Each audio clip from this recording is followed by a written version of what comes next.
இன்னைக்கு நாம ரொம்ப டேஸ்டியான அதிரசம் எப்படி பண்றதுன்னு பார்க்கலாம். சோ வீடியோக்குள்ள போறதுக்கு முன்னாடி என்னோட சேனலை நீங்க ஃபர்ஸ்ட் டைம் விசிட் பண்றீங்கன்னா மறக்காம சப்ஸ்கிரைப் பண்ணிக்கோங்க.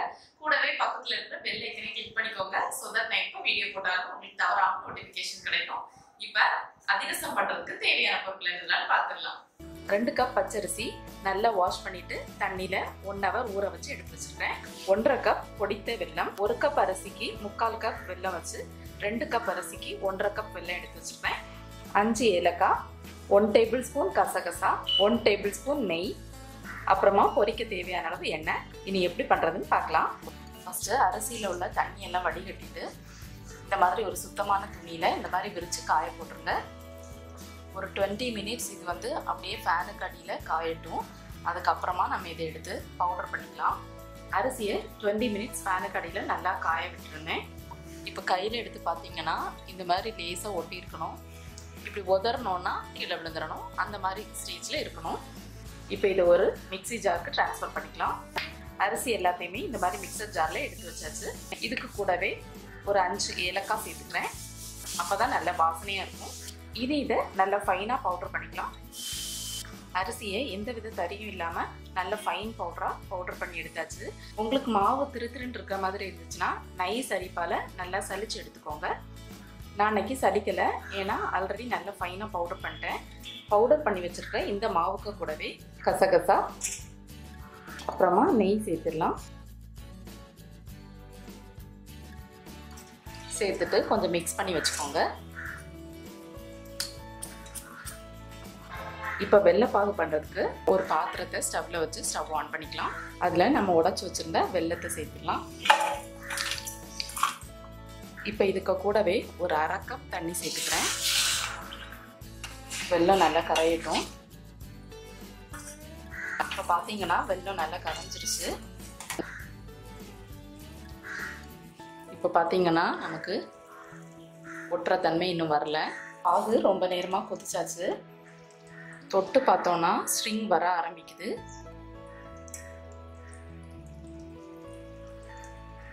இந்த ஸ்டேஜில் ஸ்டவ் ஆஃப் பண்ணிடலாம். இப்போ இதை வடிகட்டி கொஞ்சம் கொஞ்சமாக மாவு மேலே ஊற்றிடலாம். எல்லாத்தையும் அட் அ டைமில் சேர்த்துறாதீங்க. எல்லாரையும் பார்த்துட்டு சேர்த்துக்கோங்க.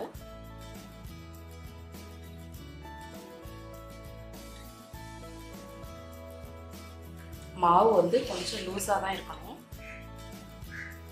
வச்சிருந்த எல்லா வெள்ளை பாகையுமே சேர்த்துட்டேன். இல்லைங்கன்னா இந்த கன்சிஸ்டன்சியில் இருக்கணும். கொஞ்சம் மாவு லூஸாக தான் இருக்கணும். அப்போ தான் அதிரசம் நல்லா வரும். இப்போ இதை ஒரு பவுலுக்கு ட்ரான்ஸ்ஃபர் பண்ணிடலாம்.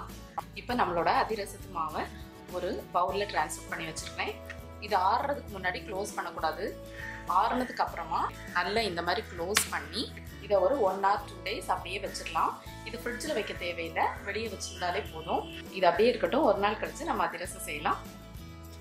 நம்ம வந்து ஒரு நாளைக்கு முன்னாடி, அதாவது முந்தா நைட்டு அதிரசத்துக்கு ரெடி பண்ணி வச்சுருந்தோம். ஓப்பன் பண்ணி பார்க்கலாம். இதை நான் ரெஃப்ரிஜரேட் பண்ணலை, வெளியே தான் வச்சுருந்தேன். பார்த்தீங்கன்னா மாவு வந்து கெட்டியாகிருக்கு. நம்ம வச்சுருந்த இருந்ததை விட கெட்டியாகிருக்கு. இப்போ இதை பொரிச்சு எடுத்துடலாம். அதிரசத்தை தட்டுறதுக்கு ஒரு பிளாஸ்டிக் ஷீட்டில் கொஞ்சம் நெய் அப்ளை பண்ணிக்கோங்க. அப்போ தான் அடியில் ஒட்டாமல் வரும். இப்போ இந்த அதிரச மாவுலேருந்து கொஞ்சமாக எடுத்துக்கலாம். எடுத்து இந்த மாதிரி நல்லா உருட்டிக்கோங்க. நல்லா உருட்டிட்டு இந்த மாதிரி பிளாஸ்டிக் ஷீட்டில் வச்சு இந்த மாதிரி அமுக்கிக்கோங்க. ரொம்ப தின்னாவும் வேண்டாம், ரொம்ப திக்காவும் வேண்டாம். நல்லா ஷேப் பண்ணிவிட்டு நடுவில் ஒரு ஓட்டை போட்டுடலாம். ஓட்டை போட்டு பொரிச்சோன்னா எல்லா பக்கமும் சமமாக வேகும். அதிரசத்தை பொரிச்சு எடுக்கிறதுக்கு ஒரு பாத்திரத்தில் எண்ணெயை சூடு பண்ணிக்கோங்க. இப்போ எண்ணெய் நல்லா சூடாயிடுச்சு. நம்ம வந்து அதிரசத்தை போட்டு பொரிச்சு எடுத்துடலாம். ஃப்ளேம் வந்து மிதமாக இருக்கிற மாதிரி பார்த்துக்கோங்க. இப்போ இதை கையில் எடுத்து இப்போ மெதுவாக எண்ணெயில் போட்டுடலாம். பொரியறதுக்கு ரொம்ப நேரம் ஆகாது. ஒரு பக்கம் பொரிஞ்சதும் மறுபக்கம் திருப்பி போட்டுக்கோங்க. அதிரசம் 2 பக்கமும் பொன்னிறமாக வெந்ததும் இதை வெளியே எடுத்துடலாம். அதிரசம் பிரிஞ்சு போகாமல் நல்லா வந்திருக்கு. அடுத்தது சேர்த்துக்கலாம். இது பொரிஞ்சதும் தானாக மேலே எழுப்பி வரும். நம்மளோட அதிரசம் 2 பக்கமும் நல்லா வெந்துருச்சு. வெளியே எடுத்துடலாம். ஸோ ஃப்ரெண்ட்ஸ், நம்மளோட சுவையான அதிரசம் சூப்பராக ரெடி ஆயிடுச்சு. கண்டிப்பாக நீங்களும் இந்த ரெசிபியை ட்ரை பண்ணி பாருங்கள். ட்ரை பண்ணி பார்த்துட்டு எப்படி இருந்துச்சு உங்களோட கமெண்ட்ஸை ஷேர் பண்ணுங்கள். இந்த வீடியோ உங்களுக்கு பிடிச்சிருந்தா என்னோட சேனலுக்கு மறக்காமல் சப்ஸ்கிரைப் பண்ணுங்கள். தேங்க்யூ.